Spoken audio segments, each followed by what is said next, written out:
اور دوسری بات یہ ہے کہ خوابوں کی تعبیر کا فن بھی ہم کو نہیں آتا.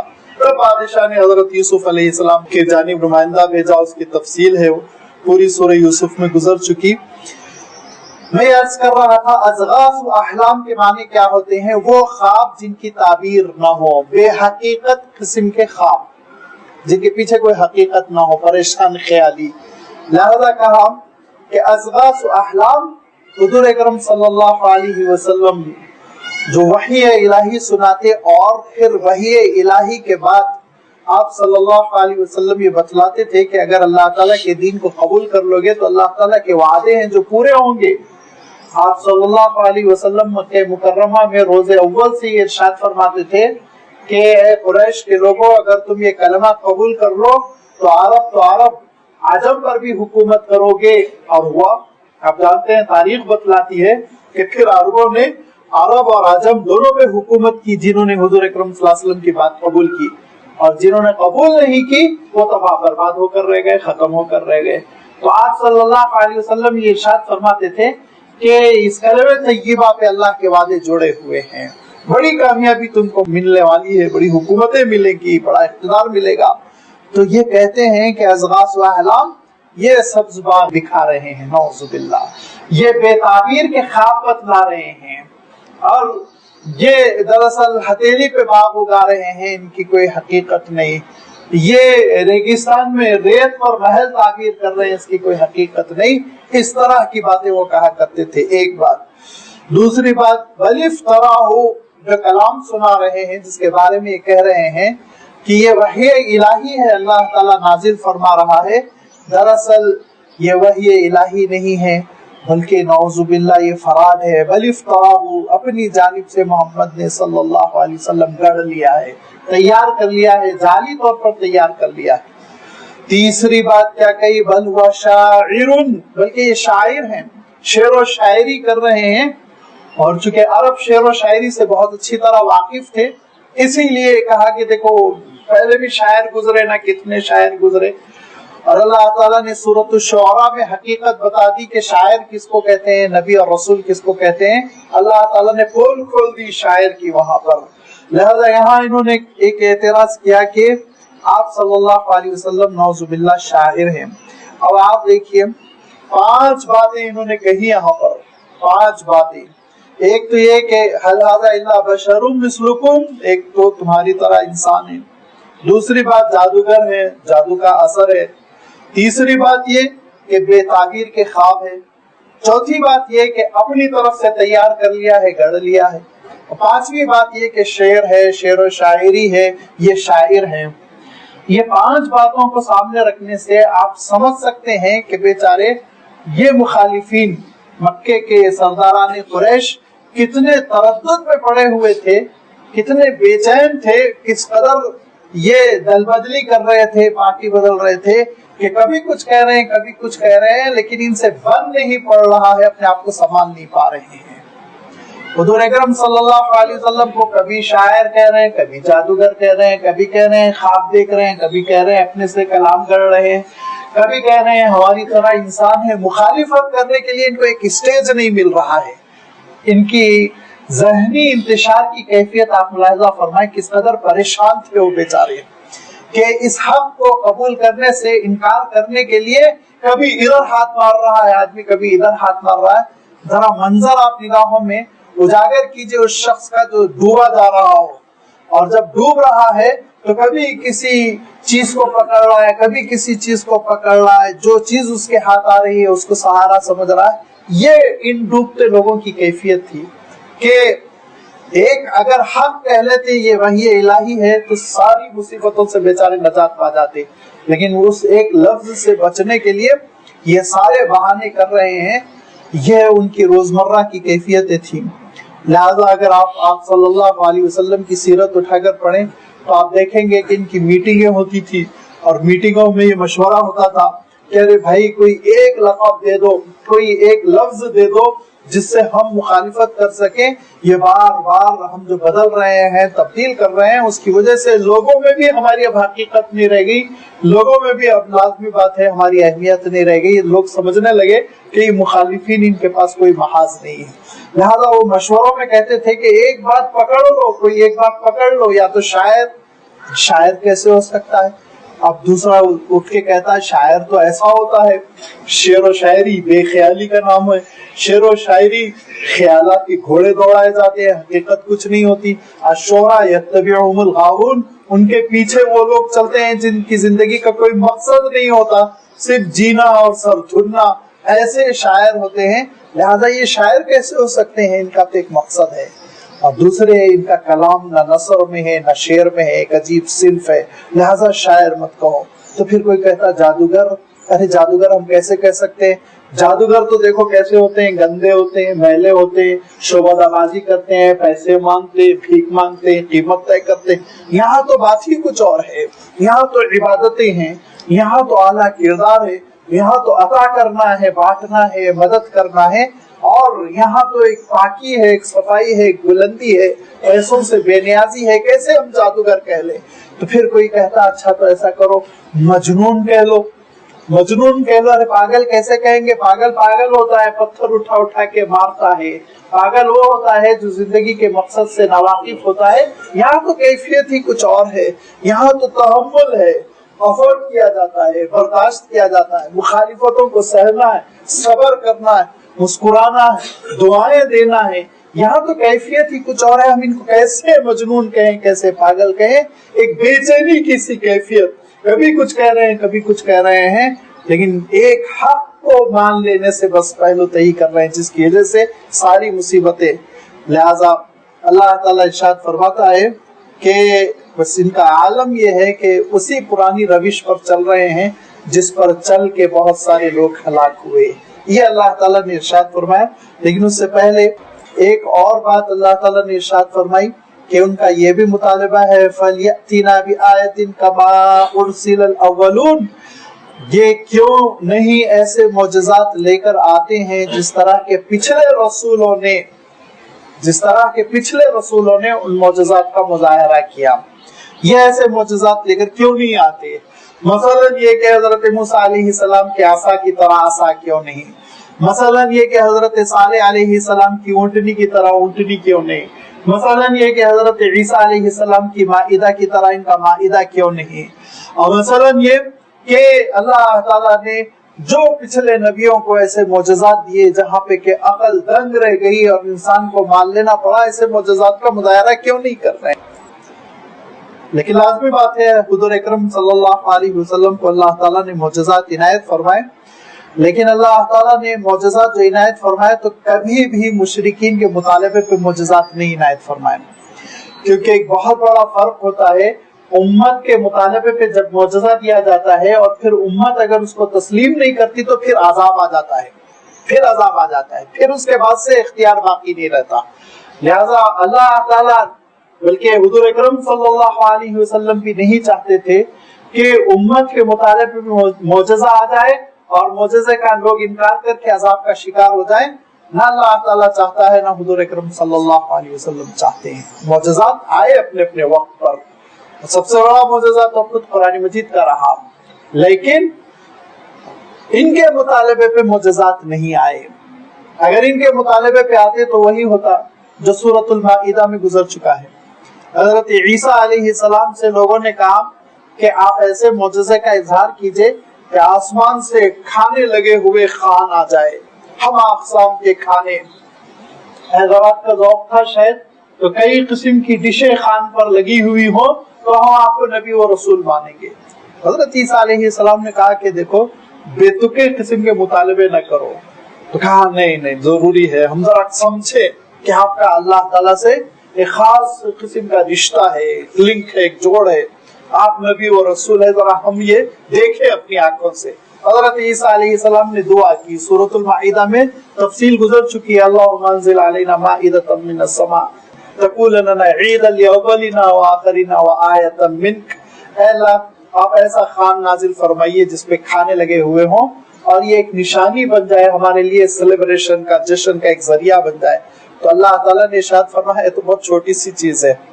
اللہ تعالیٰ نے اس دنیا کو خود دسترخوان بنایا، سینکڑوں قسم کی نعمتیں کھانے پینے کی رکھ دی، اس کے لیے ایک دسترخوان خوان نازل کر دینا چند لوگوں کے لیے یہ کون سی بڑی مشکل ہے سوچئے. لیکن اللہ تعالیٰ ارشاد فرماتا ہے کہ خوان تو نازل ہو جائے گا، لیکن خوان نازل ہونے کے بعد فَمَن يَكْفُرْ مِنْكُمْ فَإِنِّي أُعَذِّبُهُ عَذَابًا لَا أُعَذِّبُهُ أَحَدًا مِنَ الْعَالَمِينَ. اس کے بعد جو انکار کرے گا تو اس کو میں وہ عذاب دوں گا جو کائنات میں کسی کو نہیں دیا تھا، وہ عذاب دوں گا. آنکھوں سے دیکھ لو گے نہ خوان، اس کے بعد یاد رکھو پھر کیا حشر ہوگا. فرشتوں جیسی زندگی بسر کرنا، ورنہ پھر رگیڑ دو گا، ختم کر دوں گا. تو یہ اللہ تعالیٰ ارشاد فرماتا ہے اگر معجزے کا مطالبہ کرے قوم اور پھر وہی معجزہ نازل ہو جائے، آ جائے، تو اس کے بعد انکار کی کیا گنجائش؟ انکار کی کیا گنجائش ہے؟ پھر تو ماننا ہی ماننا. اگر نہیں مانو گے تو پھر عذاب، پنشمنٹ ختم کر دیا جائے گا.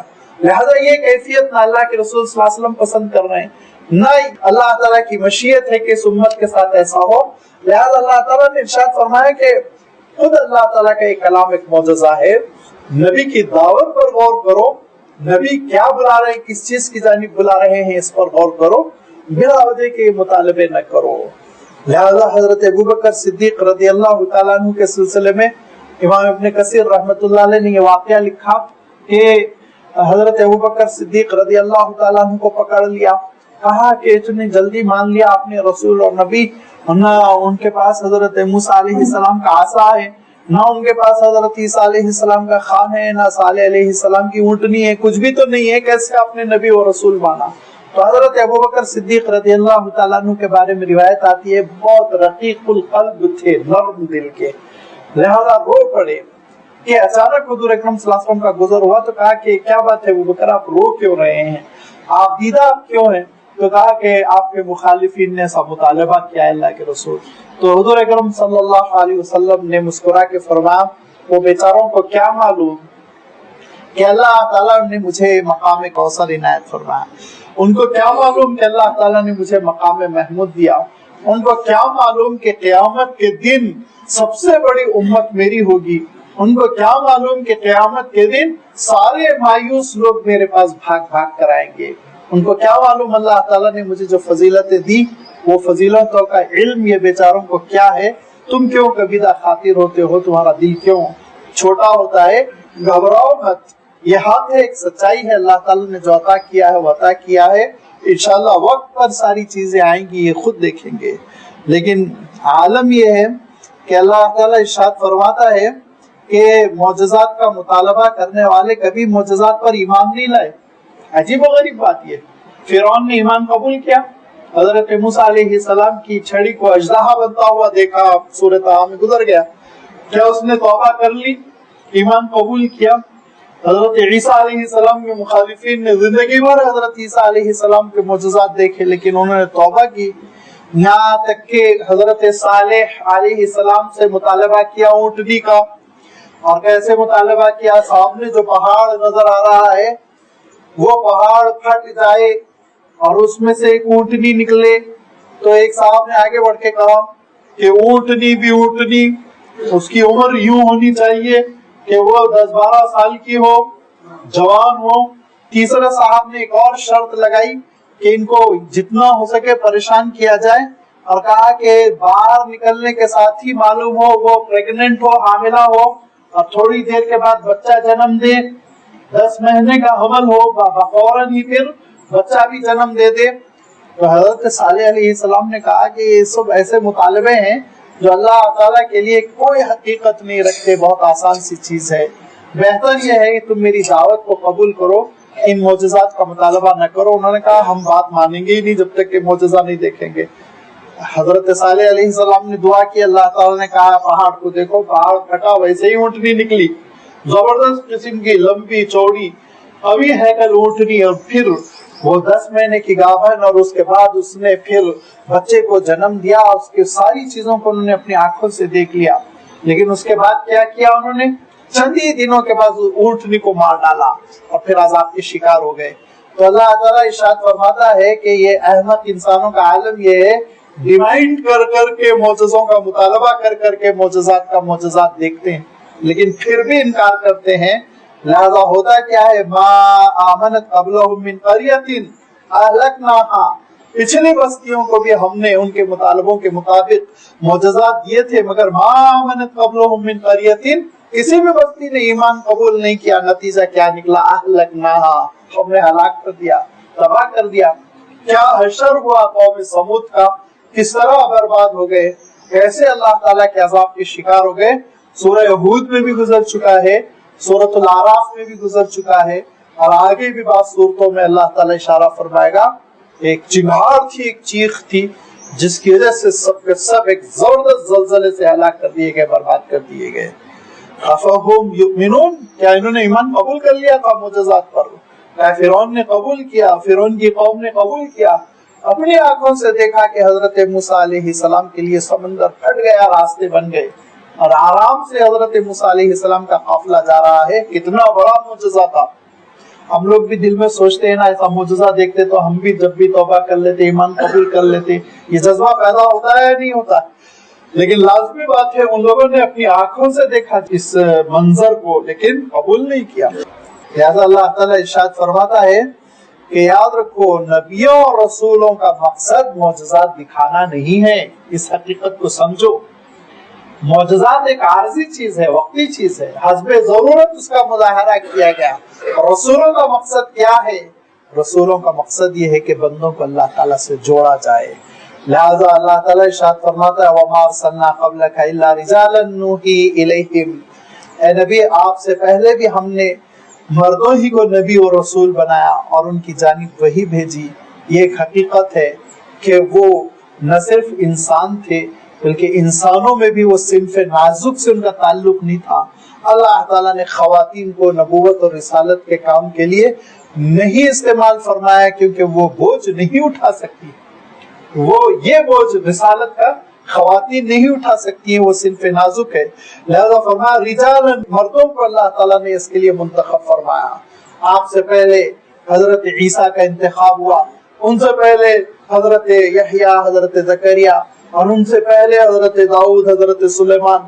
سلسلہ چلتا رہا، حضرت موسیٰ علیہ السلام، اور اس سے پہلے حضرت ابراہیم علیہ السلام، حضرت اسماعیل علیہ السلام، حضرت اسحاق علیہ السلام، حضرت یعقوب علیہ السلام، حضرت یوسف علیہ السلام، اور اس سے بھی پہلے حضرت نوح علیہ السلام، اور حضرت ہود علیہ السلام، حضرت صالح علیہ السلام، اور پھر آخر میں ان کے حضرت شعیب علیہ السلام. یہ سارے وہ رسول ہیں، انبیاء ہیں جن کو اللہ تعالیٰ نے نبوت کے کاس کے لیے منتخب فرمایا.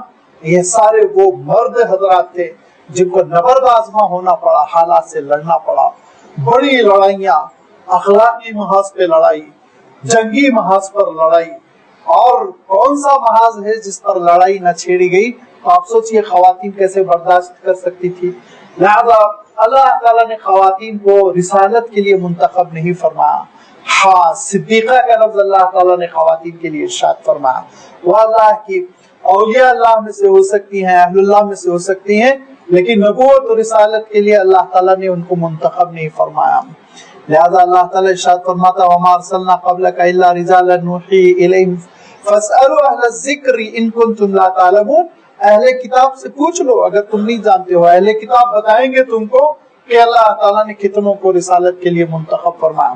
تورات میں ان کا تذکرہ ہے، انجیل میں ان کا تذکرہ ہے. لہذا جن کے پاس ذکر ہے، نصیحت کا سامان ہے، وہ بتائیں گے تم کو کہ اللہ تعالیٰ نے پچھلے زمانے میں کیسے نبیوں اور رسولوں کو منتخب فرمایا. اور وہ نہ صرف مرد تھے بلکہ وہ ساری وہ سرگرمیاں تھی جو ایک انسان کی ہوتی ہیں. وَمَا جَعَلْنَاهُمْ جَسَدًا لَا يَأْكُلُونَ الطَّعَامَ، ان میں سے ہم نے کسی کو ایسا جسم نہیں دیا جس کو کھانے کی ضرورت نہ ہو. کسی کو ایسا جسم اللہ تعالیٰ چاہے تو فرشتوں جیسا جسم نبیوں اور رسولوں کو دیتا کہ ان کو بھوک ہی نہ لگتی. لیکن ہوتا کیا، مخالفین تو مخالفین اللہ تعالیٰ معاف فرمائے، ہم جیسے کمزور ایمان والے بھی یہی کہتے. کیا کہتے کہ بھائی وہ اللہ کے رسول کو تو بھوک ہی نہیں لگتی تھی تو لازمی بات ہے روزہ رکھتے تھے تو کون سا کمال کرتے تھے، ہم کو کیوں روزہ، ہم پہ کیوں روزہ فرض کیا گیا. ہم جیسے ناخلف قسم کے امتی بھی کہہ جاتے. مخالفین تو مخالفین، وہ تو کہتے صاف ان کو بھوک نہیں لگتی، ان کو تو کھانے کی ضرورت نہیں، وہ تو بیمار نہیں ہوتے، تو وہ تو اللہ تعالیٰ کے دین پر عمل کریں گے، ہم کیوں عمل کریں؟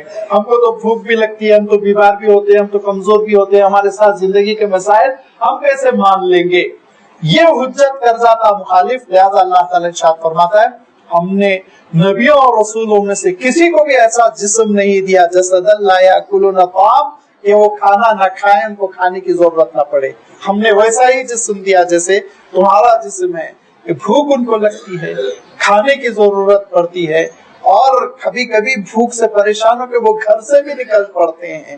اللہ کے رسول صلی اللہ علیہ وسلم شدید، آج کل گرمی چل رہی ہے، آپ اندازہ کیجئے ایسی شدید لو چل رہی ہے کہ اللہ کے رسول صلی اللہ علیہ وسلم 2:30-3 بجے اچانک حضرت ابوبکر رضی اللہ تعالیٰ عنہ کو نظر آتے ہیں۔ تو حضرت ابوبکر اور حضرت عمر اس سے پہلے ہی مل چکے تھے۔ واقعہ آپ نے بار بار سنا ہوگا کہ گرمی کے زمانے میں بے وقت دھوپ کے وقت حضرت ابوبکر بھوک سے پریشان ہو کر نکلے تو حضرت عمر نظر آئے، تو کہا عمر یہ ٹائم گھر سے کیوں باہر نکلے؟ تو کہا ابوبکر آپ کیوں نکلے؟ آپ کیوں نکلے؟ یہ سوال تو میں بھی آپ سے کر سکتا ہوں۔ تو حضرت ابوبکر نے کہا کہ مارے بھوک کے بیٹھنا مشکل ہو گیا تھا، لہذا سوچا کہ باہر شاید کچھ مل جائے، کہیں بازار میں کوئی چیز ایسی مل جائے یا کہیں ہم چلے جائیں۔ تو حضرت عمر نے کہا کہ بعینی ہی میری بھی یہی کیفیت ہوئی کہ بھوک سے بیکل ہو کر میں نکلا۔ ابھی یہ بات چیت ہو رہی تھی کہ اللہ کے رسول صلی اللہ علیہ وسلم بھی تشریف لے آئے، تو کہا اللہ کے رسول اس سخت دھوپ میں آپ کا معمول نہیں تھا، آپ کیسے تشریف لے آئے؟ تو کہا یہی سوال میں تم دونوں سے بھی کر سکتا ہوں۔ تو ہر دو نے کہا اللہ کے رسول بھوک سے بے چین ہو کر ہم لوگ نکلے۔ تو کہا تمہارے رسول کا بھی یہی معاملہ ہے، میں بھی بھوک سے بے چین ہو گیا، بیٹھنا مشکل ہو گیا تھا، کئی دن سے کھانا نہیں، لہذا میں سوچا کہ شاید باہر کوئی بندوبست ہو، کوئی نظم ہو جائے۔ تینوں ایک انصاری صحابی کے گھر جاتے ہیں۔ حضرت عمر کہتے ہیں کہ دیکھو اللہ کے رسول بھی ہیں، حضرت ابوبکر بھی ہیں، بھوک سے پریشان ہے، تمہارے گھر کچھ ہے کھانے کا انتظام؟ انہوں نے کہا تشریف رکھیے۔ ابھی چھوٹا سا بکری کا بچہ تھا، اس کو ذبح کیا، فوراً تیار کر دیا اور دوڑ کے گئے کنویں سے میٹھا پانی لے کر آئے، پانی رکھا، بنا ہوا گوشت رکھا، اور جیسے ہی حضرت ابوبکر صدیق نے پہلا لقمہ لیا تو حضور اکرم صلی اللہ علیہ وسلم کہتے ہیں ابوبکر یہ وہ نعمت ہے جس نعمت کے بارے میں قیامت کے دن تم سے حساب ہوگا۔ حضرت ابوبکر کہتے ہیں اللہ کے رسول بڑی مدت کی بھوک کے بعد پہلا لقمہ لے رہا ہوں۔ تو فرمایا ہاں اس کا بھی قیامت کے دن سوال ہوگا، لَتُسْأَلُنَّ يَوْمَئِذٍ عَنِ النَّعِيمِ، قیامت کے دن ہر نعمت کا تم سے سوال ہوگا۔ تو لازمی بات ہے بھوک اللہ کے رسول کو بھی اتنی لگتی ہے کہ گھر سے باہر بھی نکلنا پڑتا ہے، پتھر بھی باندھنا پڑتا ہے، اور آپ جانتے ہیں ساری دنیا کی پریشانیوں کے ساتھ ساتھ وَمَا كَانُوا خَالِدِينَ، فرمایا قیامت تک کے لیے رسول کو رہنا بھی نہیں ہے، وفات بھی آئے گی۔ وَمَا كَانُوا خَالِدِينَ، ہمیشہ نہیں رہیں گے، وفات بھی آئے گی، موت سے بھی ان کو دوچار ہونا ہے۔ ہاں لیکن ایک دوسرا وعدہ ہے ہمارا ان کے ساتھ، ثُمَّ صَدَقْنَاهُمُ الْوَعْدَ فَأَنْجَيْنَاهُمْ وَمَن نَّشَاءُ وَأَهْلَكْنَا الْمُسْرِفِينَ، ہمارا وعدہ یہ ہے کہ ہم اپنا وعدہ ثُمَّ صَدَقْنَاهُمُ الْوَعْدَ، ہم اپنا وعدہ ان کے ساتھ سچا کر دکھائیں گے، فَأَنْجَيْنَاهُمْ وَمَن نَّشَاءُ، ہم ان کو کامیاب کر کے دکھائیں گے، نجات دیں گے، غلبہ دیں گے، اور ان کو جو ان کے ساتھ ہوں گے، اور جن کو ہم چاہیں گے ہم ان کو غلبہ دیں گے، وَأَهْلَكْنَا الْمُسْرِفِينَ، اور ظالموں کو ہم ہلاک کر دیں گے۔ ظالموں کو جو حد سے آگے بڑھ رہے ہیں، تجاوز کر رہے ہیں، ان کو ہم ہلاک کر دیں گے، تباہ و برباد کر دیں گے۔ لَقَدْ أَنزَلْنَا إِلَيْكُمْ كِتَابًا فِيهِ ذِكْرُكُمْ، ہم نے ایک ایسی کتاب تمہاری جانب اے لوگوں نازل کر دی جس میں تمہارے لیے ذکر ہے۔ یہ ذکر کی 3 تشریحات ہے۔ پہلی تشریح حضرت عبداللہ ابن عباس رضی اللہ تعالیٰ عنہ کرتے ہیں، اور اس کا ترجمہ یوں ہوگا، حضرت عبداللہ ابن عباس رضی اللہ تعالیٰ عنہ کی رائے کے مطابق، فیہ ذکرکم، جس میں تمہارے لیے شرف ہے، افتخار ہے، باعث شرف ہے تمہارے لیے، باعث عزت ہے۔ اور کیوں نہ ہو، اللہ کے رسول صلی اللہ علیہ وسلم نے خود ارشاد فرما دیا کہ ان اللہ یرفع بہذا الکتاب اقواما ویضع بہ الآخرین، یہ وہ اللہ کی کتاب ہے جس کو تھام لیتا ہے تو اللہ تعالیٰ اس قوم کو رفعتیں دیتا ہے، بلندی دیتا ہے، شرف ملتا ہے، عزت ملتی ہے، اور خود اللہ تعالیٰ نے اپنی کتاب میں یہ وعدہ کیا کہ ایمان رکھو گے، یقین رکھو گے، انتم العالون ان کنتم مؤمنین، بلند ہو کر رہو گے، کامیاب ہو کر رہو گے۔ تو یہ بھی مفہوم ہے۔ دوسرا مفہوم یہ بھی ہے فیہ ذکرکم، اس میں تمہارے لیے نصیحت کا سامان ہے۔ واقعہ یہ ہے کہ اللہ تعالیٰ کی کتاب نصیحت کا سامان ہے اور عبرت کا سامان ہے۔ ہماری نصیحت کے لیے اللہ تعالیٰ نے اس کتاب میں اپنی قدرتوں کا تذکرہ فرمایا، اپنی نشانیوں کا تذکرہ فرمایا، انسان کی فانی عمر کا تذکرہ فرمایا، آخرت کا تذکرہ فرمایا، آخرت میں ملنے والی نعمتوں کا تذکرہ فرمایا، سزاؤں کا تذکرہ فرمایا۔ تو نصیحت کا سامان تو از اول تاخیر ہے ہی، یہ مفہوم بھی ہے اور اس مفہوم کو لینے میں بھی کوئی حرج نہیں۔ اور تیسرا مفہوم یہ ہے کہ فیہ ذکرکم، اس میں تمہارا تذکرہ ہے۔ تذکرہ لازمی بات ہے، تذکرہ بھی ہے ہمارے لیے۔ ہم سب کا تذکرہ اس معنوں میں ہے کہ ہم کس راستے پر چل رہے ہیں، کیا کر رہے ہیں، ہماری صفات کیا ہے، یہ ساری چیزوں کا اللہ تعالیٰ نے اس میں تذکرہ فرما دیا۔ مگر یہ اس کے لیے جو شعور کے ساتھ یہ کتاب پڑھے، تدبر کے ساتھ، غور و فکر کے ساتھ، جب شعور کے ساتھ، غور و فکر کے ساتھ، تدبر کے ساتھ یہ کتاب پڑھیں گے تو اس میں ہم اپنا سراپا پائیں گے۔ سراپا، ہم اپنے وجود کو دیکھیں گے اس میں، جس کو میں اکثر کہتا ہوں کہ یہ ایک آئینہ ہے، جس آئینے میں ہم اپنی شکل دیکھ لیں گے قرآن مجید، لیکن ڈوبنے کی ضرورت ہوتی ہے۔ نعوذ باللہ، اللہ تعالیٰ کی کتاب سرسری مطالعے کے لیے نہیں ہے، تدبر کے لیے، غور و فکر کے لیے۔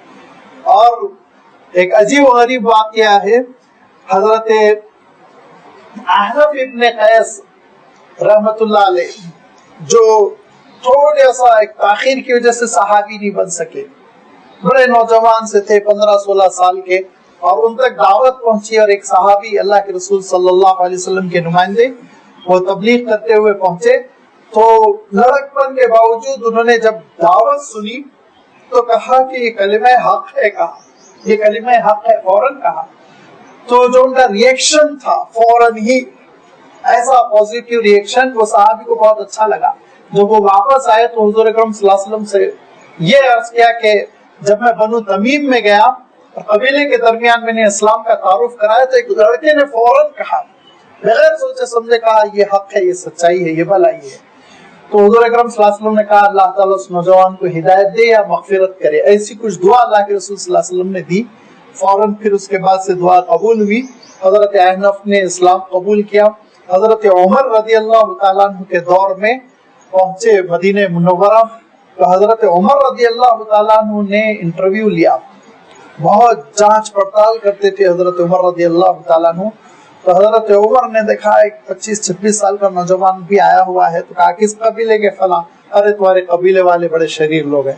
تو کہا امیر المومنین، ایک ہی لاٹھی سے گھوڑے اور گدھے کو نہ ہانکیے، ہر قوم میں اچھے بھی ہوتے ہیں برے بھی ہوتے ہیں۔ تو حضرت عمر نے کہا کہ تم بہت سمجھدار لگتے ہو، لہٰذا 1 سال تم مدینہ منورہ میں رہو۔ تو میں کہا ٹھیک ہے، آپ کا حکم سرک ہو۔ سال بھر حضرت عمر رضی اللہ تعالیٰ عنہ نے دیکھا کہ نوجوان میں بہت جوہر ہے، تو پھر حضرت عمر رضی اللہ تعالیٰ عنہ نے ایران کی طرف بھیجا اور بہت کامیابی کے ساتھ یہ آگے بڑھتے رہے اور بہت جڑے رہے حضرت عمر سے، حضرت عثمان سے، پھر حضرت علی رضی اللہ تعالیٰ عنہ سے تو بہت قریب ہو گئے۔ حضرت علی رضی اللہ تعالیٰ عنہ کے دستے راست ہو گئے اور بڑی تربیت حاصل کی حضرت علی رضی اللہ تعالیٰ عنہ سے۔ تو تابعی ہیں یہ حضرت احنف ابن قیس، ان کا ایک عجیب و غریب واقعہ ہے کہ وہ تلاوت سن رہے تھے، اور اس زمانے میں قرآن مجید ایسے پرنٹ کے جو نسخے ہوتے ہیں کتابی شکل ایسا نہیں تھا، صحیفے ہوا کرتے تھے گھروں میں، اکثر و بیشتر یادداشت پر لوگ زیادہ بھروسہ کرتے، تلاوت بھی کرتے تو ان کو اتنا یاد ہوتا تھا آرام سے تلاوت۔